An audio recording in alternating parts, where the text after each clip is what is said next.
Markarina Safitri merupakan seorang ibu yang memiliki 2 anak berusia sekolah.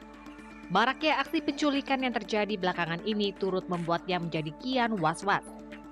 Apalagi anak-anaknya masih dalam usia-usia awal sekolah. Menyadari usia-usia tersebut rentan terpengaruh dengan lingkungan, Karin dan keluarga kerap mengedukasi anak-anak mereka untuk tidak mudah percaya dengan orang asing. Baginya, membangun kedekatan emosional kepada anak sangatlah penting, sehingga dengan begitu anak menjadi lebih terbuka dengan orang tua. Tidak sekedar membekali edukasi tentang bahaya penculikan, ia juga membekali kedua anaknya dengan olahraga bela diri. Anak saya ada 2, yang pertama umur 7 tahun, yang kedua masih umur 5 tahun.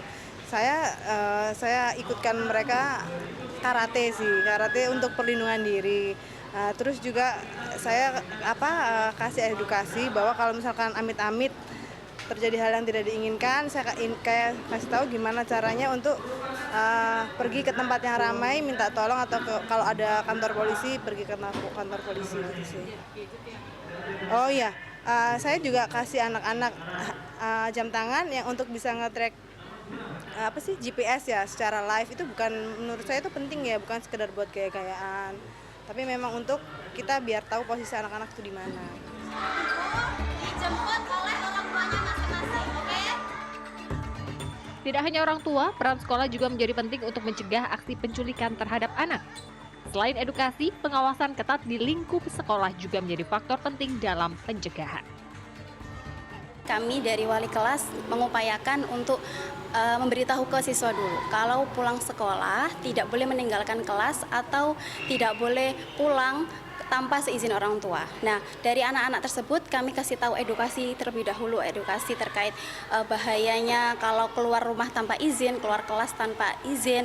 Nah, itu sebagai bekal dari diri sendiri. Setelah itu kami komunikasi dengan orang tua, dan orang tua kami juga komunikasi jika dijemput, nanti akan kami antar. Seperti yang biasanya, nanti komunikasi dengan orang tua, anak kami antar sampai ke satpam. Jika sudah ketemu dengan orang tua, maka kami lepaskan anak-anak ke orang tua. Namun jika memang ada hal lain, orang tuanya tidak bisa menjemput, maka kami perlu komunikasi dan memfoto. Jika memang itu kakeknya atau omnya, jadi foto. Ini orang tuanya yang menjemput, jadi walinya yang menjemput. Maka saya konfirmasi dahulu, anaknya juga saya tanyai apakah mengenal, sehingga tidak ada hal yang tidak diinginkan seperti penculikan, begitu. Dari kacamata psikologi, rata-rata pelaku penculikan anak melancarkan aksinya dengan modus pendekatan atau mengambil hati sang anak dengan berbagai kata atau rayuan, sehingga akhirnya sang anak mudah terpengaruh. Yang pertama ada motif ekonomi yang kemudian anak ini dijual gitu ya. Kemudian ada motif yang lain, misalnya seksual. Ini juga banyak sekali terjadi yang dimana orang dewasa ini kemudian melakukan perbuatan asusila terhadap anak. Apapun motifnya, kita tahu bahwa selama ini cara yang digunakan, modus yang digunakan oleh pelaku itu adalah mendekati dan merayu. Jadi bisa dilihat bahwa yang dilakukan ini berusaha mengambil hati, atau kalau bahasa psikologi kita bilangnya pakai cara untuk cara dengan afeksi, mendekati secara afeksi. Jadi anak ini dibuat nyaman, kemudian mungkin dikasih barang atau makanan yang kita tahu anak-anak ini suka. Dan kenapa sih kok anak-anak bisa tertarik? Karena kehangatan seperti itu tidak ia peroleh di rumah.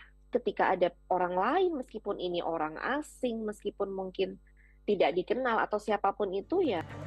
Berdasarkan data Kementerian Pemberdayaan Perempuan dan Perlindungan Anak dalam kurun waktu 2022 hingga Oktober 2025, tercatat ada 91 kasus penculikan anak di Indonesia. Jumlah korban bahkan mencapai 180 anak. Sudah saatnya semua pihak terlibat untuk memutus mata rantai aksi penculikan anak di tanah air. Selain memperketat pengawasan, masyarakat diimbau untuk tidak ragu untuk melaporkan jika melihat atau mencurigai kasus penculikan anak di sekitarnya. Kian Marisa, Andreas Wicaksono, Surabaya, Jawa Timur.